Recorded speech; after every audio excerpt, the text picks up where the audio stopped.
E eu agora vou prosseguir com um conjunto de aplicações interativas, algumas que eu utilizo frequentemente, outras que apenas conheço por abrir e utilizar, mas eu creio que em todas elas há grandes vantagens para o professor em termos de utilização de uma aplicação interativa. E nestas aplicações interativas, eu fiz aqui uma seleção porque elas existem aos montes. Uma delas tem a ver com dar vida a um PDF. Então, nós temos um PDF que poderá ser baseado num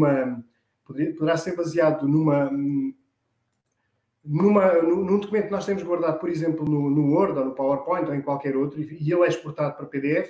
E nós, a partir do momento em que temos esse PDF, podemos atribuir-lhe interatividade. Ela pode ser atribuída diretamente, nomeadamente ao nível dos links, diretamente na aplicação que o produz, mas também pode ser, através de outras aplicações externas, utilizada essa interatividade.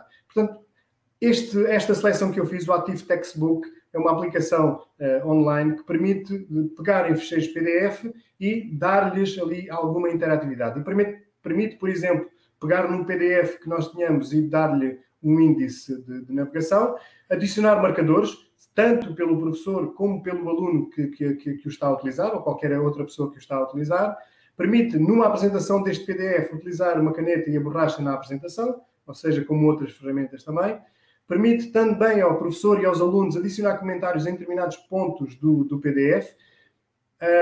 Adicionar multimédia, nós podemos adicionar som, poderá ser o som gravado de voz do professor, pode-se adicionar vídeo, pode-se adicionar algum texto e associar também um quiz a um PDF. Portanto, são um conjunto de ferramentas que nós podemos utilizar totalmente a partir de um PDF. Então, passamos agora aqui para só verificar se a janela está correta em relação ao... Ok, eu vou pôr aqui na totalidade. Ora, devo dizer que em qualquer uma destas ferramentas que eu aqui trago, quase todas elas permitem a criação interna de grupos de trabalho, nomeadamente grupos que possam ser constituídos, por exemplo, pelas turmas ou pelos alunos. Na demonstração e naquilo que eu vou apresentar em relação a cada uma delas, eu vou fugir um pouco a esta questão da criação de grupos internos e vou fixar-me só nas funcionalidades. E isto porquê? Porque se no secundário é fácil trabalhar com os alunos utilizando as suas contas de e-mail, no segundo ciclo, terceiro ciclo e primeiro ciclo, isso já é mais complexo. E exige que, conjuntamente com os pais, por exemplo, existam contas. E nem todas as pessoas já têm estas configurações totalmente feitas e, por isso, eu vou-me fixar só na utilização pela parte do professor disponibilizada ao aluno de alguma forma. Ora, o Active Textbook, para fazer a assinatura ou para fazer o registro, pode ser feito utilizando uma conta Facebook, por exemplo, ou então criando uma conta normal. Pronto, eu já tenho a minha conta utilizada e associada ao meu e-mail pessoal, portanto eu vou aqui colocar uma questão, e esta também é uma dúvida que muitas vezes me colocam, e eu, agora deixa-me só entrar, e eu costumo dar o seguinte conselho. Todos sabemos que nós somos utilizadores de aplicações e habitualmente gostamos de ser utilizadores de aplicações gratuitas. O que é certo é que esta mentalidade também vai mudar um pouco. E para todos aqueles que são programadores ou que lidam com programadores, percebem que todo este tipo de aplicações estão feitos por gente que está a trabalhar e que tem que ser ressarcida de alguma forma pelo trabalho que é desenvolvido. Eu também compreendo que as escolas e o Ministério da Educação deveria disponibilizar todo o tipo de ferramentas para que as pessoas trabalhem em conjunto numa escola. O que é certo é que isto é possível, um agrupamento pode fazer uma assinatura de agrupamento a uma determinada ferramenta, mas como nós percebemos, não há consenso entre as ferramentas. E a ferramenta que eu mais gosto de utilizar não é, com certeza, a melhor ferramenta que outro colega gosta de utilizar. Então, por isto, às vezes é difícil chegar a um consenso. Poderão haver algumas ferramentas que são realmente assinadas por um agrupamento, mas depois, e que todos utilizem essas ferramentas, mas depois existem outras que podem ser utilizadas nas versões gratuitas, ou então, se nós gostarmos muito, de pagarmos alguma coisa por essa ferramenta, porque normalmente os valores a pagar não são assim muitos. Ok, então, em relação àquilo que eu queria dizer, exatamente, Eu, em termos daquilo que é, eu sei quando me registro uma versão gratuita, como é óbvio, o meu e-mail vai ser utilizado por aquela empresa para me tentar, de alguma forma, enviar informações sobre o produto, enviar as promoções do produto, de alguma forma desenvolver mecanismos de marketing para que eu possa, de alguma forma, ser conduzido a comprar, mas no meu caso, eu não, como não sou um consumista compulsivo, eu normalmente só compro aquilo que realmente preciso e que quero. E como estou consciente, ou muito consciente disso, não quer dizer que algum tipo de marketing me possa afetar, mas como estou muito consciente disso, eu não me importo de ter no meu e-mail, até porque depois eu anulo as subscrições e retiro tudo aquilo que não quero. Mas, aconselhando aquelas pessoas que têm mais algum receio, o que eu às vezes costumo sugerir é a criação de um e-mail, por exemplo, na Google, que é associado às apps. Eu podia criar um e-mail que era Luís Varela Apps. E a todas as aplicações em que eu me registava, utilizava esse endereço de e-mail. E só utilizava esse endereço de e-mail. E, portanto, quer dizer que todo o tipo de marketing, publicidade, seria encaminhado para esse e-mail, libertando o nosso e-mail pessoal e institucional. Portanto, isto era só aqui uma dica, uma sugestão, antes de avançar para aqui.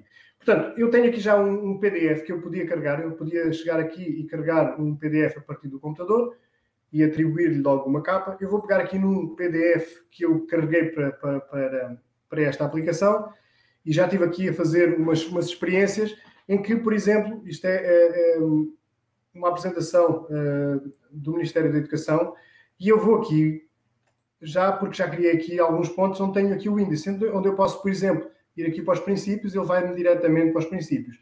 Isto também é possível criar diretamente nas aplicações, mas aqui é outra forma de criar. Portanto, eu vou exemplificar como é que eu vou fazer. Vou aqui a uma página, por exemplo, que tenha um título. Ora, estratégias de criatividade. Pronto, eu aqui vou adicionar uma nova entrada. E esta nova entrada seria, estratégias...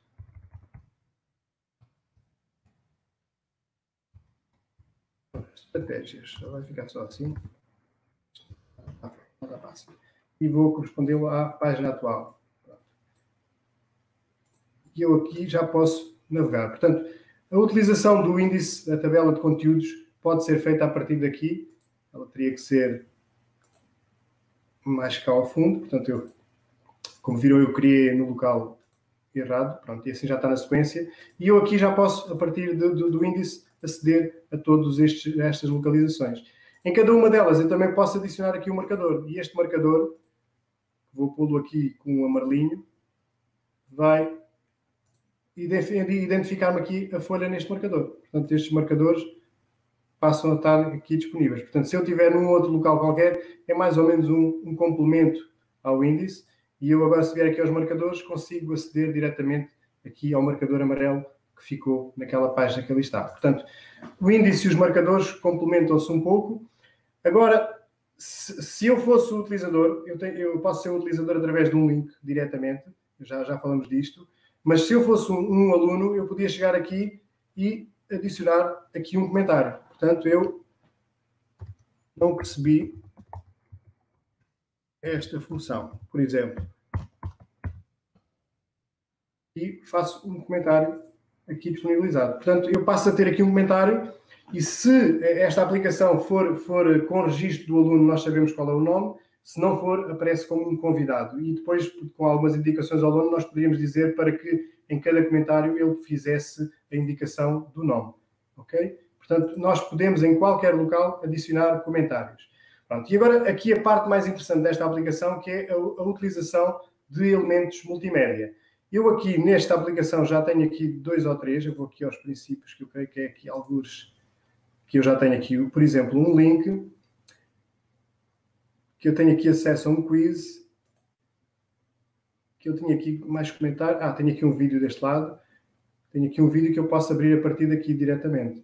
Ou seja, eu quando estou a utilizar um PDF, eu imaginava que aqui nesta zona desta imagem, eu queria colocar aqui uma ligação a um elemento multimédia. Então o que é que eu devo fazer? Nesta zona seleciono o overlay, ou seja, a camada sobre aquela imagem, e aqui eu posso adicionar um conjunto de elementos multimédia. Posso adicionar um texto, posso adicionar um link, posso adicionar um vídeo do YouTube que está aqui incorporado, posso adicionar uma imagem, um vídeo carregado diretamente a partir do computador, uma música ou a gravação de voz que pode ser aqui incorporada, aqui algumas widgets que podem estar associadas a esta aplicação, um anexo ou um quiz a partir daqui diretamente.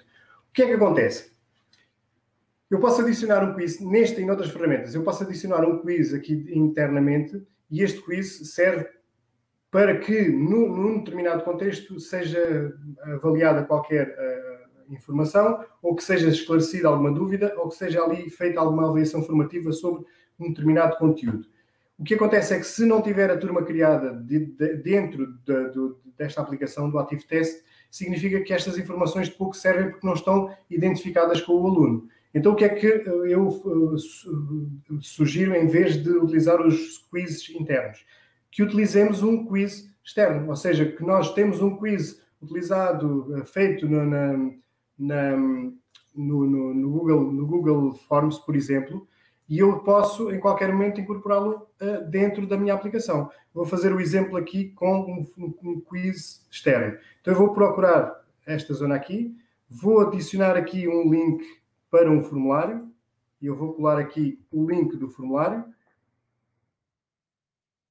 Aliás, não é aqui, é aqui. É o link do formulário. Vamos criar. Ok. Então, vamos ter aqui neste local. Por acaso, este aqui era o que já estava feito. Está aqui a ligação. Portanto, a ligação vai para um formulário de teste que está externo.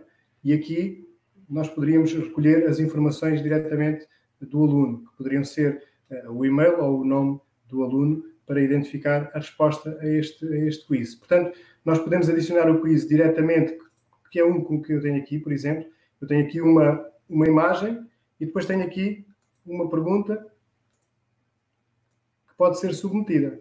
Pronto. O tipo de perguntas aqui é muito limitado, tem a ver com respostas múltiplas, basicamente, e não é tão completo como um formulário da Google, por exemplo. Mas eu poderia aqui adicionar, por exemplo, uma imagem. Então, posso associar a este formulário uma imagem. Vou aqui adicionar uma imagem, vou criá-la. Aqui o título da imagem. Este é o cartaz. Ok. E ao ter aqui este cartaz, significa que nesta página, quando eu ou o aluno cá chegássemos, sabíamos que nesta zona tinha aqui uma ligação a uma imagem e mostrava-nos o nosso cartaz. Ok? Em cada uma dos elementos multimédia que nós colocamos, vai aparecendo aqui na lateral a indicação de se é uma imagem, de se é um elemento multimédia, um vídeo, se é, neste caso aqui é um vídeo do YouTube, que está aqui incorporado.